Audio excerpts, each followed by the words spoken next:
jaga dari hal-hal yang memudaratkan. Iya, nanti kan kadang ada yang Mungkin kita nanti kan kita insya Allah saya tinggal bangkit dan lain sebagainya. Kita sampai sini nanti langsung kembali ke hotel ya Bapak Ibu ya. Jadi kita nggak perlu muter. Atau kalau oh ya udah kalau sepakat kita muter ya nggak apa-apa. sekalian. Baru sana lebih jauh. Oke, siap. Lebih dekat ke sini. Oke. Lebih dekat lanjut, Mas. Karena saya pengen nanti kok di sini berhenti dulu, saya kepengen menceritakan. Sini aja, Mas. Ya, berhenti cerita. Ayo, di sini. Saya tikar itu loh. Nggak boleh kalau tikar. Panas, kan panas. Kalau sebenarnya kalau sekarang pagi duduk-duduk di ini patalan diusir sama polisi. Udah berdiri aja. Ya sih itu harus berbeda.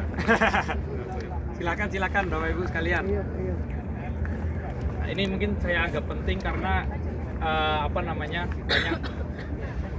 banyak wasiat-wasiat yang Rasulullah SAW sampaikan ketika sebelum wafat. Jadi saya mulai Bismillah Bapak Ibu sekalian. Saya mulai dari hari ke-7 ya. Hari ke-7 sebelum Nabi SAW atau baginda Nabi SAW wafat. Yang pertama, Nabi SAW itu di minggu pertama atau di 1 minggu sebelum Nabi SAW wafat, itu Nabi SAW pada subuh atau waktu duha, itu Nabi SAW berziarah ke makam Baqi.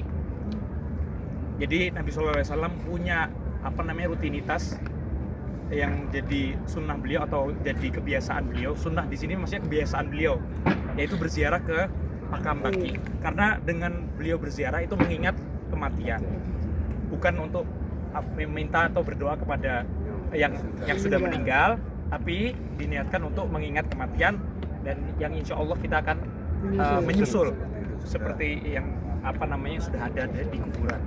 Jadi Nabi SAW punya rutinitas tersebut. Di seminggu sebelum Nabi SAW wafat, itu Nabi SAW berziarah ke makam Baqi. Kemudian setelah berziarah, Nabi SAW merasakan pusing yang sangat-sangat berat dan demam, panas. Pada akhirnya Nabi SAW meminta kepada istri-istri Nabi SAW meminta izin untuk tinggal di kamar atau kalau kita bisa bilang hujrohnya Aisyah, Siti Aisyah. Jadi di sana beliau dirawat oleh Siti Aisyah selama 1 minggu sebelum Nabi SAW wafat. Kemudian Bapak Ibu sekalian, setelah tadi 1 minggu, beliau SAW itu sebenarnya tanya-tanya kepada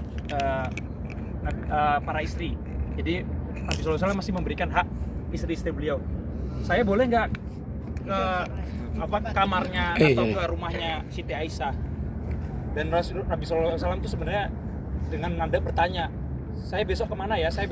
Tapi istri-istri Nabi SAW itu tahu kalau beliau tuh kepengen ke Aisyah biar dirawat di sana. Kemudian saya lanjut, saya lompat beberapa hari, 5 hari setelah sebelum Nabi SAW wafat, itu beliau tadi panas tinggi sampai pingsan. Kemudian ada sewaktu-waktu Nabi SAW itu di waktu subuh, wallahu a'lam kalau nggak salah, itu Nabi SAW sadar